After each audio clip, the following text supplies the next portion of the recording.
The Democrats have time to change course. They can change their ticket. They legally can. Names don't go out on ballots until September. And I And think over Laura, this next week, we'll see it nearly determined. well, let's look at American politics now. It was a moment which was widely touted as a make or break moment, and President Biden did have a very, very bad moment. Of course, it was at the NATO conference last night.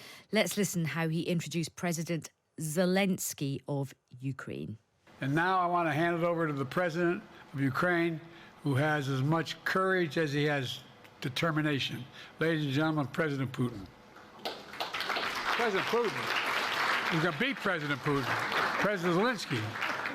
I'm so focused on beating Putin, we got to worry about it. Anyway, Mr. President. I'm better. You are a hell of a lot better. Oh dear. He was also asked by a journalist whether he thought his Vice President Kamala Harris could beat Donald Trump if she was at the top of the ticket. I wouldn't have picked Vice President Trump to be Vice President, but I think she was not qualified to be President. So let's start there. Number one. The fact is that the consideration is that I think I'm the most qualified person to run for president. I beat him once, and I will beat him again. Now, President Joe Biden said that if his team showed him that he cannot win, he would step aside. But will that actually happen? Well, let's speak to two real insiders who know the Democrats very well. Laura Schwartz, former advisor to President Clinton. Laura, welcome. Thank you. Good to be here. And welcome to Bob Mulholland, former longtime friend of the Biden family and Democratic National Convention superdelegate. Bob, welcome to the show. Yeah. Good afternoon. So, Laura, let's start with you. Do you think it's time for Joe to go? No, I think it's time for... I'm a Biden delegate. I'm with Joe Biden and Kamala Harris. Bob, hang on. I'm just going to ask Laura first. Laura, I'll come to you first. Laura, what do you think?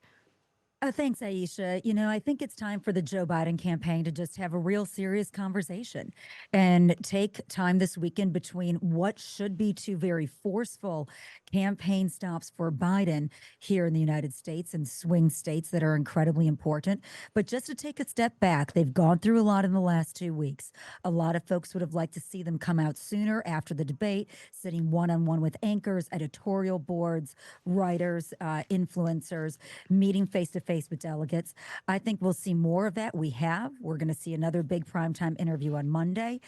But yesterday, those gaffes that you played at the top of the show, you know, if it wasn't for the debate, people wouldn't think into them as much as everybody's watching for now. He was incredible on foreign policy and substantive with great detail and content.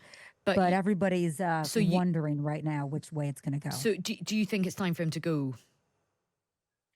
I think they have to look at internal polls. There's one going on about Vice President Harris right now. They need to compare and see who would perform better. I do, from a strategic standpoint, think that changing the candidate could infuse momentum and energy into this race. It's more than a person. It's more than a party. It is about this country. Laura, it feels like you're leaning to a change at the top. Bob, what do you think? Oh, Bob, are you there? Bob, I'm here. Yeah, good. Bob, but you're coming in and out. Oh, sorry. I wonder if the line is just a bit shaky. What are your views, Bob? I'm a Biden delegate. I'm 100% committed to Biden and Harris, and we're moving forward. But what about the fact, Bob, that, you know, these incidents keep happening? I mean, it was pretty bad to get President Zelensky confused with his arch nemesis, President Putin. Well, over a couple of days, President Biden met with leaders of 20 countries, so I'm surprised he didn't mix up more names like most people. 99% of the news conference yesterday went very well. Biden answered all the questions from Gaza to Russia to China to Israel to the U.S. economy where inflation's going. So people expect or assume that both candidates make these kind of gaffes, and Trump makes them also. Now, Laura, I mean, lots of my listeners have been messaging in, you know, feeling very, very anxious about, you know, this, because, of course, this American election doesn't just affect America, it affects the whole world. Sorry, Bob. We'll try and sort your line out, Bob. I think there's a problem with your line. We'll try and get that sorted out. Laura, but lots of my listeners are messaging in saying that they're very, very concerned about this race. Many people, some people might want Trump to win, but lots of people don't want Trump to win, and they're saying, look, what are the Democrats doing? They should have got a better candidate in place. Why do you think that hasn't happened so far? Well, it wasn't really until the debate on June 28th where Biden's job was to come in and allay the fears of the American people and the about 3/4 of them who felt that he's not prepared for the job for the next 4 years. And he didn't do that. In fact, he just reinformed those fears. And what we're looking at going ahead, and like I said, you really have to look at the data, and the data right now is not kind to Joe Biden. 6 of the swing states that he won last time are now leaning Republican. And you gather that data together and say, okay, given what we know now, given what the public cannot unsee now, Yeah. where does the Democratic Party move forward? Like I said, to instigate momentum. I believe that the Democrats have time to change course. They can change their ticket. They legally can. Names don't go out on ballots until September. And I And think Laura, over this next week, we'll see it nearly determined. And look, in terms of who are some other runners and riders that you think, if there is going to be a change at the top, who are some of the names that you think would work? Well, the conversation around America right now is pretty strong that there's a big Democratic bench. You've got, of course, Kamala Harris. I think Biden spoke very well to her capabilities last night. You've seen her more on the trail than before. She's a very requested surrogate when it comes to the midterms that they've gone through, and she's been very successful at that.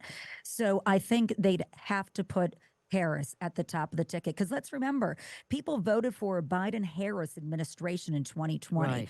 Right. People in this last primary voted overwhelmingly for a Biden-Harris administration to run in 2024. So I think Harris at the top. And then I would really balance that out with a governor. And I have to say, the one to watch is governor of North Carolina, Roy Cooper. He has served 2 terms. They've got term limits there. He's at the end of his 2nd term. This is a Democratic governor who won both times when the state went red for Trump in the presidential election. And he's governed with the Republican state house. Okay. So he has shown his bipartisan prowess, and he's one to watch. Okay, that's really good to get that name on our radar. Bob, I think we've got you back. I mean, Laura was just suggesting that Kamala Harris, moving forward, someone like Roy Cooper. I mean, would you be prepared to, consider a new ticket? We had 14 million American Democrats vote for Biden and Harris in the primary. We got over 4,000 delegates. That's the program. If for some reason Biden decided not to run, obviously the Vice President Harris would be the natural. But just to clarify, some states require the names to be on the ballot for November 5th in August. So the clock is running. And I thought the president's performance last night, over an hour press conference, over maybe 10 different reporters, went very, very well. Very substantive, something Trump could never do. But Bob, you've been around politics a long time. I myself have been around a long time politics a long time here in the UK with the Democrat Yes, you sister. have. So yes, I have been around a long time with the Democrat sister party, the Labour Party. Look, we're all veterans. We know how the game works. You can have 59 minutes of doing brilliantly, but if you make a mistake, that's the one thing that people do remember, Bob. Well, that's tough, but that's the reality of politics, right? That is mostly true, but a poll just came out, just watched it on the news here. Biden at 50, nationwide poll, Biden at 50, Trump at 48. So even with the gaps, even with a bad night at the debate, the American people have said, we all admit this, we don't like either of these candidates. They're both old. But right now, the American people are figuring out it's July. These are probably going to be the 2 candidates, so I better make a choice. And that's where we're at. And Bob, final question to you. I mean, you know the Biden family very well. Why did Joe, after he did that brilliant victory against Donald Trump, and he was a huge achievement that he did to beat Donald Trump, why did he not start looking for a successor early on? Well, I can't speak for the Biden's, but my guess is that Joe Biden felt he was strong enough and he would be the one, as an incumbent president, with the U.S. economy improving each month, over 15 million jobs created in the last 3 years, that he would be the best choice to do that. And I say, okay, that's his decision. I'm backing it. Okay, well, look, really good to hear your different views on that. My huge thanks to Laura Schwartz and to Bob Mulholland there. Keep your comments coming in about Biden. Jamie's just messaging saying if there was someone obvious to take over from Biden, he'd have been gone by now.